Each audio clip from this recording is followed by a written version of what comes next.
Hello everyone, Thunderegg here. As a continuation of my last video on whether Xiangling should be getting the new Tenacity of the Millennium set, today I'll be talking about the Pale Flame set and whether you should be getting this set if you have Eula or if you currently use a physical damage DPS. Now first, a few things to clear about this set. First of all, the two-piece is the exact same as the Bloodstained Chivalry, both of which increases physical damage by 25%. However, if you're only utilizing the two-piece bonus, I would highly recommend Bloodstained over this set because the domain that you farm Bloodstained is also the domain that you farm the Noblesse Oblige set.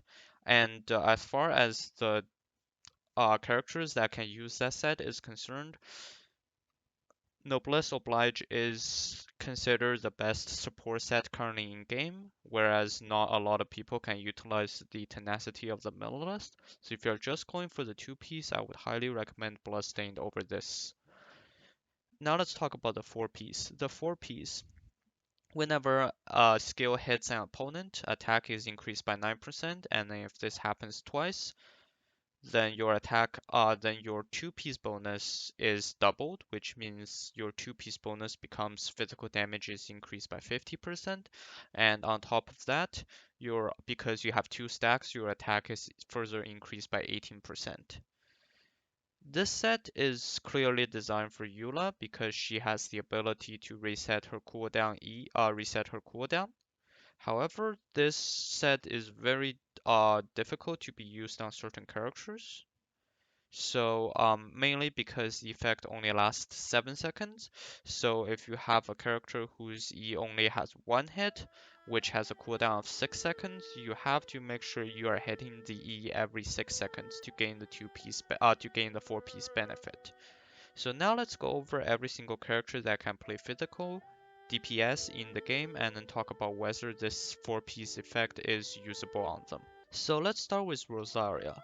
Rosaria's E does 2 consecutive hits. However, the problem is that her 2 hits, there's not enough gap between them. There's a less than 0.3 seconds gap between her 2 hits, which means she will need to be using her E every 6 seconds to keep this up.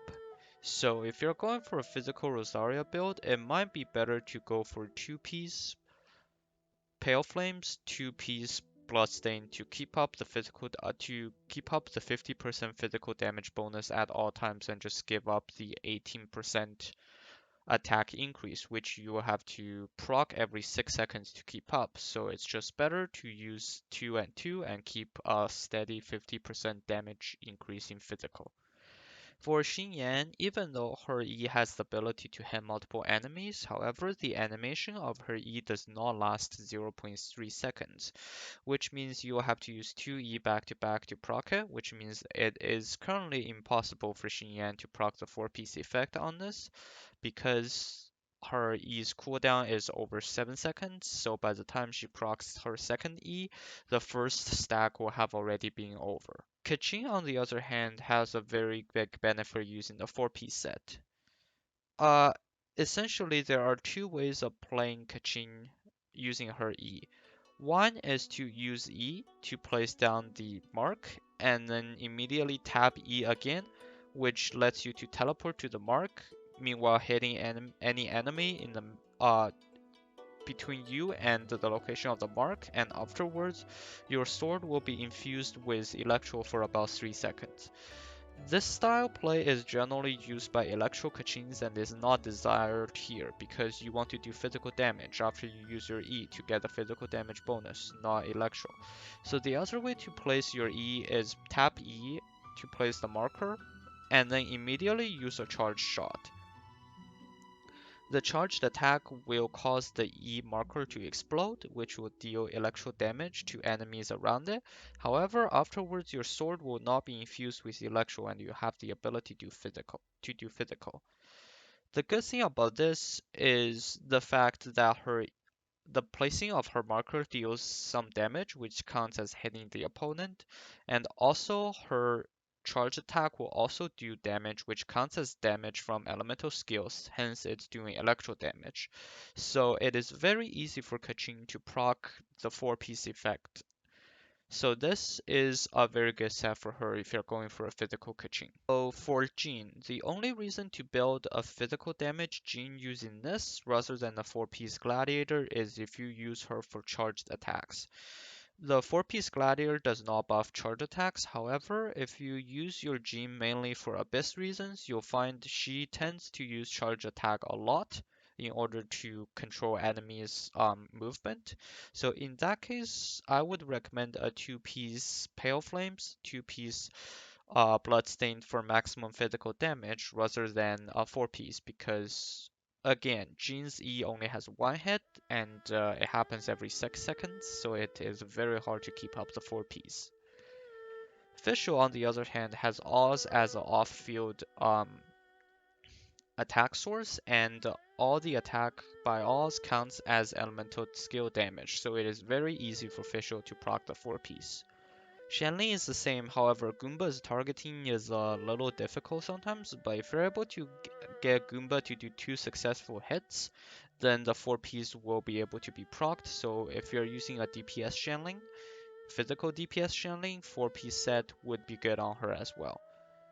Beidou, on the other hand, this is not exactly the best. First of all, regarding builds for Beidou, currently it is best to use Beidou as a sub DPS and build her Electro. However, if you insist on building her physical, the better set is the 2-piece Gladiator, 2-piece Sundering Fury, which is the same build as Electrical Beidou because she does do quite a bit of electrical damage from both her ult and her E, which tends to be her main source of damage.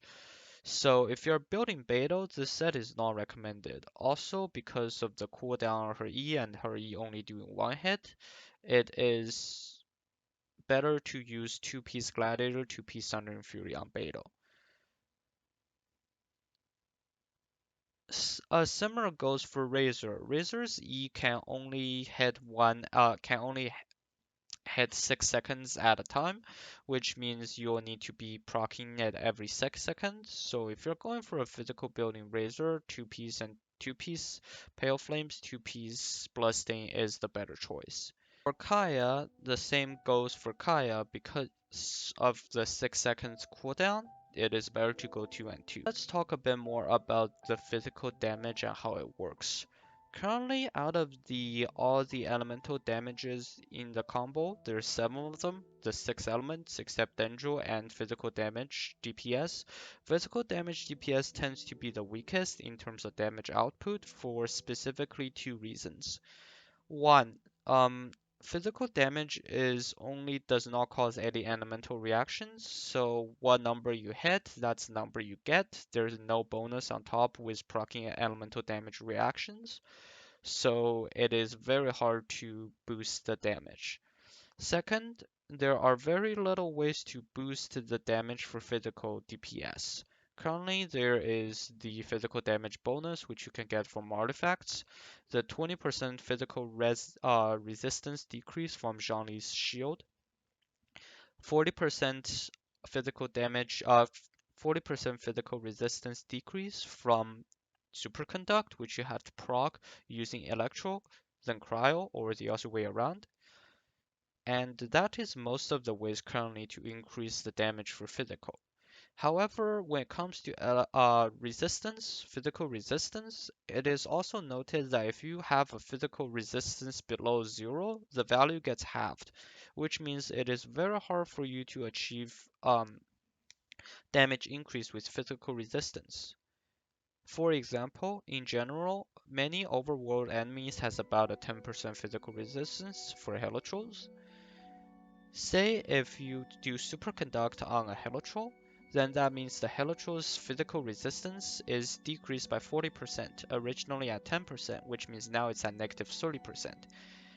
That means now you will be doing an extra 15% damage because the number has to be halved, which means now your physical damage will be increased only by 15% instead of the 30%, which is why the physical damage increase by 25% here is so valuable from the artifact set.